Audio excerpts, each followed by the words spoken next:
बिस्मिल्लाहिर्रहमानिर्रहीम। इस वक्त सियासी ताद बन रहे हैं।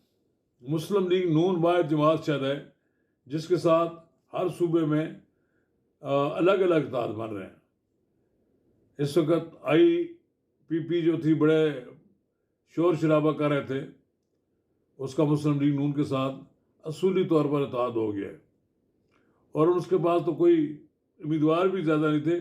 उनको 7 नशस्तें कौमी असम्बली में और 11 नशस्तें सूबाई असम्बली पंजाब असम्बली में देने पर मुस्लिम लीग नून आमादा हुई है।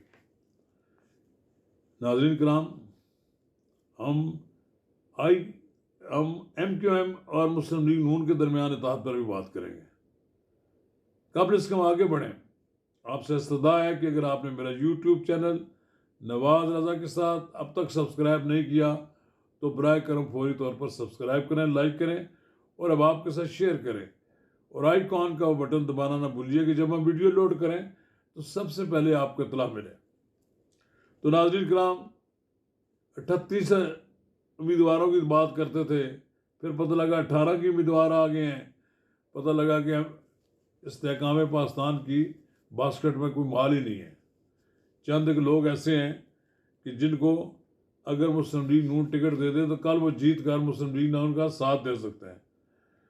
तो जहांगीर तरीन को लोधरा के बजाय मुल्तान के NA 149, जबकि अलीम खान को NA 17 और ओन चौधरी को NA 128 लाहौर से टिकट सीट एडजस्टमेंट की जा रही है। इंजीनियर गुल अस्कर नमान लंगड़ियाल को साहिवाल से,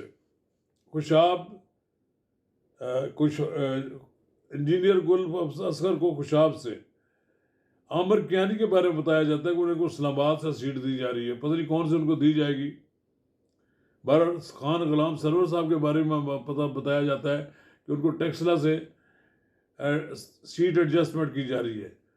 लेकिन मैंने जहाँ तक मालूम किया है, मुस्लिम लीग नून के लोग बड़े मुतमईन हैं कि उनको टिकट नहीं दिया जा रहा, उनको सीट एडजस्टमेंट नहीं की जाएगी। अब देखना यह है कि मुस्लिम लीग नून की क़यादत किसी दबाव के तहत वहाँ पर सीट खाली कर दे। लेकिन फ़िलहाल मुझे इसके इम्कानात कम नज़र आते हैं कि मुस्लिम लीग नून के कारकुन शायद सरवर खान साहब के साथ जाने के लिए तैयार ना हो। फिरदौस आशिकवान और हुमायूं अख्तर और राना नज़ीर फैसलाबाद से, फ़र्रुख हबीब और साहिवाल से नौरेज़ शकूर को भी एडजस्ट नहीं किया जा रहा।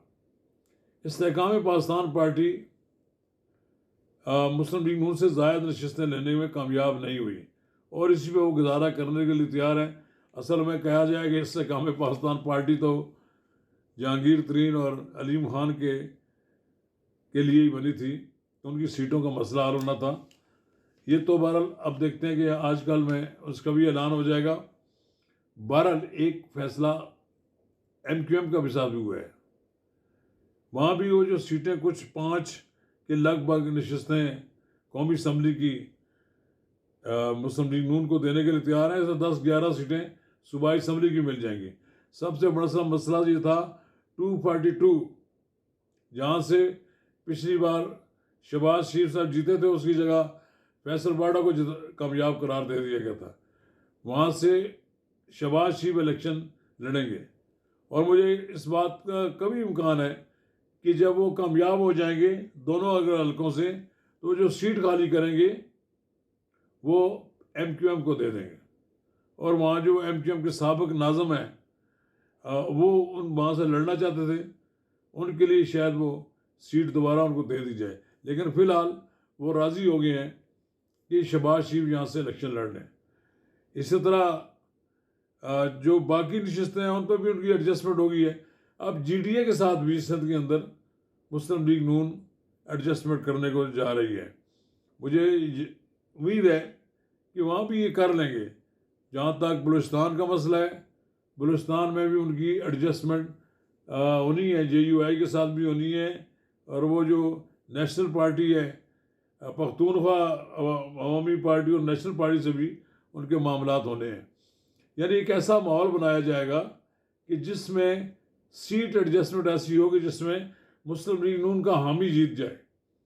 यानी मुस्लिम लीग नून जो कि इन सूबों में कमज़ोर हुई है, कई इलेक्शनों के बाद पहली बार महसूस किया जा रहा है कि नवाज शरीफ का वोट बैंक पंजाब में भी बड़ा मुतासर हुआ है, लेकिन उसको बहाल तो ये कर लेंगे, लेकिन इनको KPK में, सिंध में, बलूचिस्तान में खासी मुश्किलात पेश आएंगी।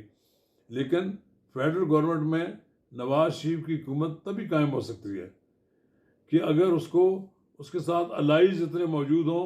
एक तो वो खुद 172 के करीब पहुँचे हैं, जो मुझे मुश्किल नज़र आता है, लेकिन बहरहाल ये है कि वो एक शरीती जमात तो बन जाएंगे, लेकिन उनको साथ दूसरी जमातों को शामिल करना पड़ेगा। और ये दूसरी जो जमातें हैं, ये कोई 2, कोई 1, कोई 3 सीटों वाले लोग हैं, ये अगर साथ शामिल होते गए तो नवाज शरीफ की हुकूमत बन जाएगी।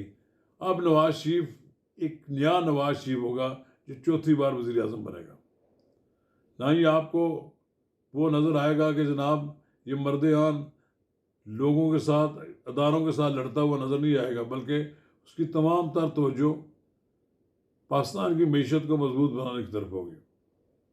अब देखना ये है कि नवाज शरीफ इंतखाबी मुहिम में निकलते हैं और किस तरह अपने टारगेट्स मुकम्मल करते हैं और अपनी मंजिल मकसूद हासिल करते हैं। शुक्रिया।